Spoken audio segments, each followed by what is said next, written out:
And we are here on Talk of the Town. I'm Betsy McDaniel in for Robin Zimmerman, and our retirement guru, Steve Gaito, is back with me. And today, Steve, we're going to kind of focus on long-term care. We touched on it a little bit the last time you and I chatted, but let's really focus on that today because it is kind of an integral part of planning. It needs to be part of it. So how do we make it a part of our plan? Yeah, I always say you can't have a retirement plan unless you have a plan to deal with long-term care.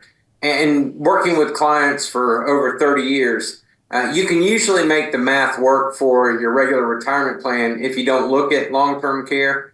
But once you integrate in the $100,000 to $400,000 cost of long-term care, it usually has a pretty catastrophic effect on the plan. Right. I mean, those are really big numbers that can come into play. And so let's talk about, you mentioned the costs to the person with their retirement account, but let's talk a little bit about the costs that they need to kind of plan for on a yearly or a monthly basis to have it as part of their plan and some of the different types of long-term care we might be looking at. Yeah, first, it's important to know that there are three different types of or levels of long-term care. You've got the at-home care, you've got the skilled assisted living, and then skilled care, which used to be referred to as nursing homes. But all of those have distinct costs and pros and cons. Most people prefer having home care, right? But that is probably the most expensive. Genworth just did a survey, and I have the number here. It's about $73,212 in South Carolina is what they estimate. Wow. And that's even misleading because that's only for 40 hours worth of care a week.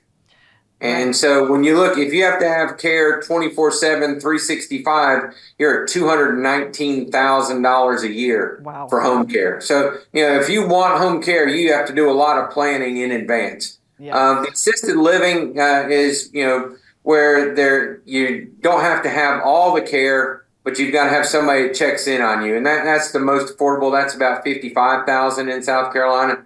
And then nursing home care, which nobody wants. I always joke and I say, when you think about a nursing home, what's the first thing you think of?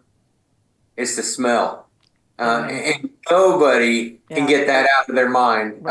It's about $112,000. And so having some way to cover it, fortunately, the options that are out there have changed over the last 20 years. It used to be a pay-as-you-go, kind of like your homeowner's insurance. You hoped you never needed it, but when you did, it was there to hopefully provide. Those plans have just simply become too expensive. And so these hybrid plans that are out there that are leveraged off of life insurance or an annuity make a lot more sense for people.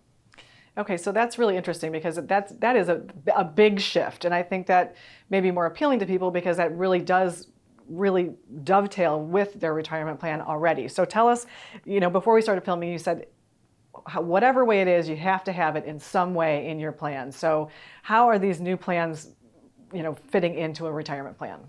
Well, one of the most common ways I'm seeing is that some of these new indexed annuities that are out there have a nursing home / long-term care benefit attached to it, where if you meet 2 of the 6 ADLs, activities of daily living, those are things like toileting, transferring, feeding yourself, getting in and out of the bed. If you qualify for 2 of those, that benefit will double for up to 5 years. So let's just say you had an income benefit that was $2,500 a month. You could get $5,000 a month for long-term care. Well, when you combine that with your Social Security and maybe a pension, for a lot of folks, that's enough to cover the long-term care or at least minimize the impact of it. Right. Yeah, those are some big numbers. And as you said, can really maybe cover the whole thing. So if somebody wants to talk to you about adding this, maybe they don't have it yet and they think, oh, that's something I probably should consider. How do they get to you to talk to about it and formulate their plan? Yeah, and I'm a financial planner at heart, and that's where I like to help people. So you can get on my calendar. I provide an initial meeting without any cost to people, and we'll see where you are, and then we'll walk through, long-term care, what impact that could have on you. We'll look at what a premature death looks like, because that's the other big stumbling block that's out there. We'll look at what taxes can do, which nobody wants to talk about taxes, but they're a huge part of retirement planning. I don't manage money. It's just not something I enjoy doing. I love the planning process and then helping you solve and take those risks off the table. Well, Steve, it's always great information. Thank you so much for being here today. Thank you. I appreciate it.